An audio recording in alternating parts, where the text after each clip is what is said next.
Did you notice Caitlin Clark, the photographer, right on the baseline? Photographer? No, Caitlin Clark, the NBA player. Yeah, sorry, I didn't see. You didn't see? She was taking a picture. Yeah, she took a picture of you after one of your she hit on camera right on the baseline. I didn't see that. Do you have a relationship with her or just? Not really much, but I'm a big fan for sure. I watch a lot of games. Definitely her hooping it's great to watch. So for sure I gotta go in one game to see her. That's Luka Doncic, NBA superstar, MVP candidate, the man who just dropped 45 points in a triple-double against the Lakers. And he's sitting in a post-game press conference talking about flying back to the United States specifically to watch Caitlin Clark play basketball. Not to visit family, not for a business deal. To watch her play. Let that sink in for a second. When was the last time an NBA superstar said they needed to catch a WNBA game? When has that ever happened? This isn't some carefully crafted PR response either. Watch his face when the reporter tells him Caitlin was courtside shooting photos. He didn't even notice her during the game because he was locked in. But the moment he processes it, you can see genuine respect. He calls himself a big fan, says her game is great to watch. This is coming from a player who grew up in Slovenia, who plays in the most competitive basketball league on the planet, who has seen every style of basketball imaginable. And he's telling reporters he watches Caitlin Clark games regularly. Gotta go to a game to see her. That's Luka Doncic. That man lived all the way in Slovenia or so. I don't even know where he lived. He gonna fly back to the United States just to watch Caitlin Clark. You see what I'm saying? That is what we are talking about. Must-see television for all. For all. Whether you love her or hate her, you want to see the show. Luka Doncic, salute to you. I mean, Luka only had like 45 points in this game, 45-point triple-double or something insane. He put on an absolute show in front of Caitlin Clark while she was at her new... December 2024, Gainbridge Fieldhouse in Indianapolis. Pacers versus Lakers, and there's Caitlin Clark on the baseline with a professional camera working as a credentialed photographer for the game. This isn't a publicity stunt. She's actually working, taking real photos, doing a real job during the WNBA offseason, and she's positioned right on the baseline where she can capture the action up close. Here's what makes this fascinating. Caitlin Clark signed the richest rookie contract in WNBA history. Under the new CBA, she has endorsement deals worth tens of millions of dollars with Nike, Gatorade, State Farm, and Wilson. She doesn't need a side hustle, but she's out here during her offseason learning photography, developing a new skill, staying connected to basketball in a completely different way. That's the mentality that separates good players from transcendent ones. She's not resting on her Rookie of the Year campaign. She's expanding her understanding of the game from a different angle. Open this up!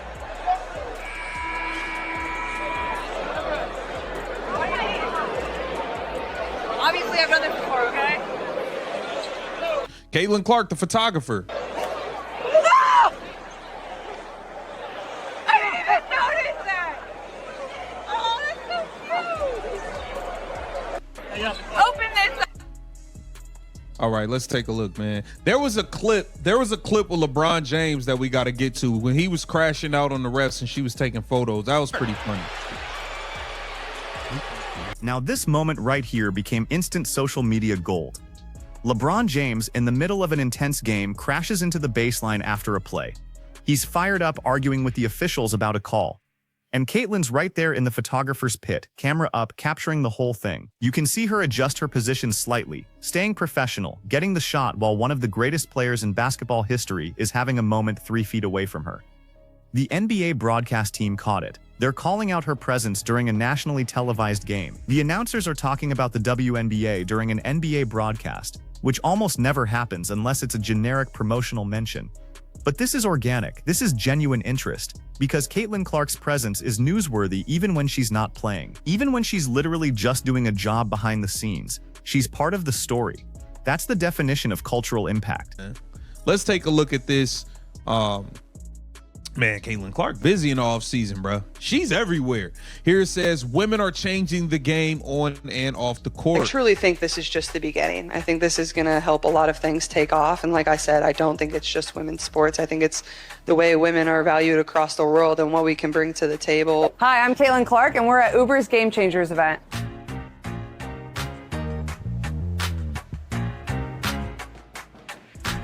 when I'm working on my game and I'm in the gym with my teammates or outside of practice. I know I've put the time in. I mean, there's certainly been points in my career where I've doubted myself. Take the hits as they come and you figure it out and you rely on the people around you. That's why I love basketball. It's a team sport. Sometimes you think it's always going to be like an adult figure or somebody that kind of had a position of authority over you. But for me, I felt like it was a lot of the teammates and the captains that I had. You want to be comfortable with the people you're surrounding yourself with. Know there's people you can trust, get you from point A to point B, and just be confident in that. January 2025, Uber's Game Changers event.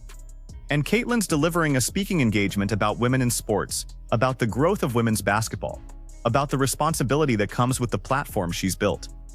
Listen to what she says here. She's not just talking about basketball. She's talking about how women are valued across the world. That's the conversation she's connecting her success to. Not just sports, not just the WNBA, but the broader cultural shift happening around women's athletics and women's contributions in general. This is the off-season work that doesn't show up in box scores, building relationships with corporate partners, representing the league at high-profile events, articulating a vision for where women's basketball is headed. She mentions trusting your teammates, relying on the people around you, being comfortable with your support system. That's not generic athlete speak. That's specific to what she experienced during her rookie year with the Indiana Fever.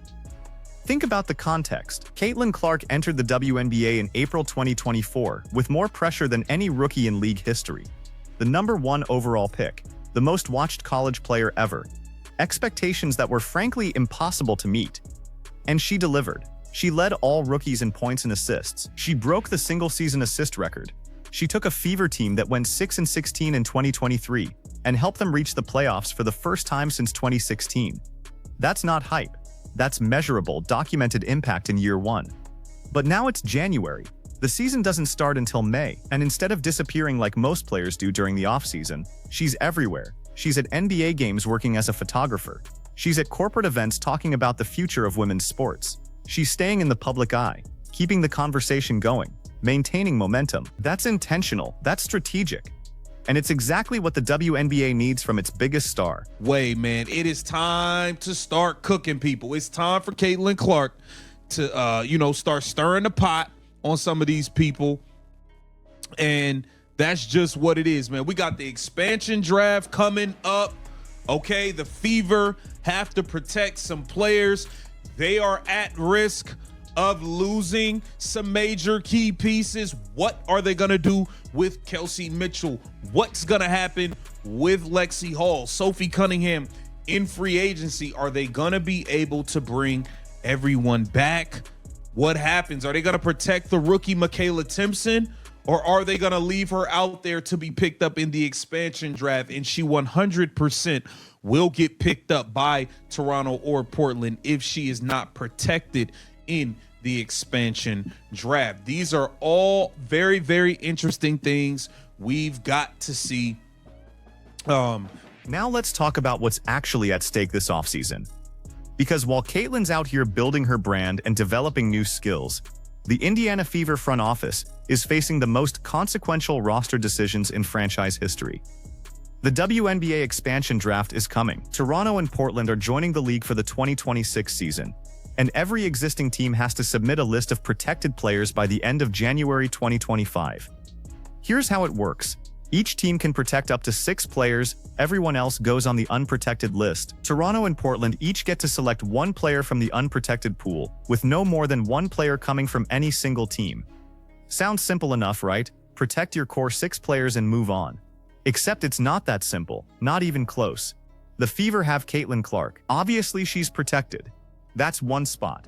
They have Aliyah Boston, the 2023 Rookie of the Year, their franchise center, their defensive anchor. She's protected. That's 2. Then it gets complicated. Kelsey Mitchell is an unrestricted free agent. She averaged 19.2 points per game in 2024. She's been with the Fever since 2018. She's their second leading scorer and one of the best shooting guards in the league. But she's a free agent. The Fever have to decide whether to protect her rights or let her walk. Lexi Hall just finished her 3rd season. She's a versatile wing who can defend multiple positions and shoot the 3. She's on a rookie contract. She's exactly the kind of player you want around your young core. But is she one of your top 6 most valuable assets? Nalissa Smith is a former 2nd overall pick. She's got size and athleticism. She can score inside. But she's also been inconsistent, and there are questions about her fit with the current roster. Do you protect her or risk losing her for nothing? Here it says the new teams will pick among players left unprotected by their current WNBA clubs, with no more than one player per existing team getting chosen. Teams have until Sunday to submit a list of 5 protected players. Okay, teams can protect players that had rights to on the final day of the 2025 regular season. Okay, any player who has 5 or more years of service after the 2025 season must be put on the roster list as an unrestricted free agent or included on the unprotected list. Only 2 veteran players, Lexi Brown and Kehlani Browns, had contracts that didn't expire last season. They definitely missing out on all this new money. Lexi Brown, Kehlani Brown, y'all still getting paid under the old CBA, bro. That's rough. That is rough, okay? Here it says, then there's the rookie situation. Damiris Dantas signed as a free agent in 2024. She's a veteran presence, a skilled big who can stretch the floor. But she's 31 years old. Is she part of the long-term plan? Temi Fagbenle played in 18 games last season. She's a solid role player but not irreplaceable. Erica Wheeler was the starting point guard before Caitlin arrived. She's a veteran leader, but at 33 years old and with Caitlin running the offense, what's her role moving forward? And here's the kicker. The Fever drafted Celeste Taylor in the 2nd round of the 2024 draft. She barely played. She's a developmental project, but if they don't protect her and she goes to Toronto or Portland, she could develop into a rotation player for a different team. Same with any other young player on the roster. You're not just protecting your current best 6 players. You're trying to predict who's going to be valuable 3 years from now. Katie Lou Samuelson signed with the Fever in 2024 after being waived by multiple teams. She's a shooter, she's a veteran, she knows her role. But again, is she one of your 6 most important players? Probably not. So she's likely unprotected, which means Toronto or Portland could grab her if they want a 3-point specialist. The expansion draft rules also include a wrinkle about veteran players. Any player with 5 or more years of service after the 2025 season must either be protected or listed as an unrestricted free agent on the unprotected list. That affects how teams handle their veteran contracts. You can't just hide a veteran player in the middle of your roster and hope nobody notices. The league forces you to make a decision. Player who's a potential unrestricted free agent, the Tempo and Fire would then be allowed to negotiate a supermax contract with those players, which could be worth up to $1.4 million under the new CBA. So there is much to look forward to. Things are about to get moving very, very quickly here in the coming days. Things are about to start moving. I can't wait. I'm excited for all of this to kick off, man. And it starts with these teams putting out their protected list of players. Let's talk about what Toronto and Portland are actually looking for. They're not just picking random players off the unprotected list. They're building franchises from scratch. They need veteran leadership. They need players who can mentor younger talent. They need people who understand the league, who can handle media responsibilities, who can be the face of a new organization. But they also need talent. They need players who can actually play meaningful minutes and help them win games. So if you're the Fever, you're trying to game theory this whole thing. Who are Toronto and Portland most likely to target? Probably veterans with leadership qualities who aren't superstars but can contribute immediately. That's the profile. So if you have a 28-year-old role player who's been in the league for 6 years, she's at risk. If you have a 22-year-old developmental prospect who might not play much next season, she's probably safe because expansion teams need immediate contributors. But here's where it gets really interesting. The expansion draft also allows Toronto and Portland to select 1 unrestricted free agent each. And if they do, they get exclusive negotiating rights to offer that player a supermax contract worth up to $1.4 million under the new CBA. That's massive. That's more than double what most veterans make. So if you're an unrestricted free agent and you're selected in the expansion draft, you suddenly have leverage. You can negotiate a supermax deal with Toronto or Portland, or you can use that as leverage to get more money from your original team. This affects Kelsey Mitchell directly. She's an unrestricted free agent. If the Fever don't protect her, Toronto or Portland could select her and offer her a supermax contract, and Kelsey would have to decide, do I want to be the face of a new franchise in Toronto or Portland, making $1.4 million a year? Or do I want to stay in Indianapolis with Caitlin and Aaliyah and try to win a championship? That's not an easy decision. The money is life-changing, but the opportunity to play with Caitlin Clark and compete for titles is also incredibly valuable. Now let's zoom out and talk about what this means for the Fever's championship window. Caitlin Clark is 22 years old. Aaliyah Boston is 22 years old. They're both on rookie contracts through the 2027 season. That's 3 more years of having 2 franchise cornerstones on team-friendly deals. That's your window. That's when you need to be all in on winning, because once those contracts expire, both players are going to command max deals, and suddenly your salary cap situation gets a lot more complicated. So the Fever can't afford to waste this window by losing key players for nothing in the expansion draft. They need to protect the right people. They need to re-sign Kelsey Mitchell if possible. They need to add more talent around Caitlin and Aaliyah. They need to upgrade their coaching staff. They need to improve their facilities and their training programs. They need to do everything possible to maximize this 3-year window before the financial realities of the new CBA force difficult decisions. And here's the thing about Caitlin specifically. She's not just a great player, she's a cultural phenomenon. She's the reason WNBA ratings increased by 170% in 2024. She's the reason Fever home games average 17,000 fans per night, up from 4,000 the previous season. She's the reason the league signed a new media rights deal worth $2.2 billion over 11 years, which is 6 times larger than the previous deal.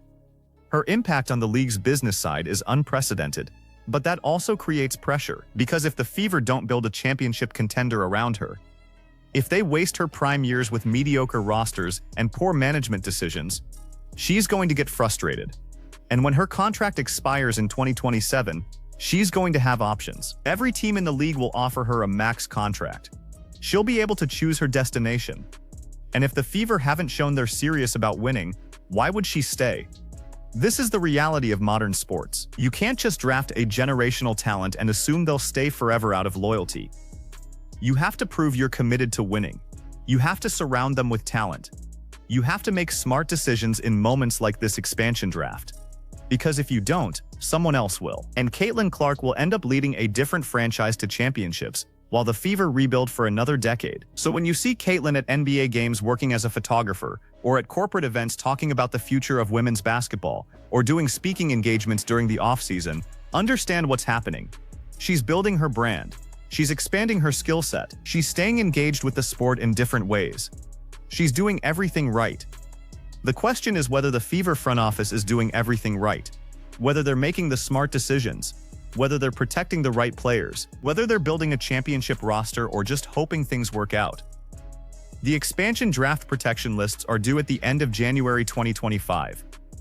We'll know soon enough who the Fever value and who they're willing to risk losing, and that will tell us everything we need to know about whether this franchise understands the opportunity in front of them.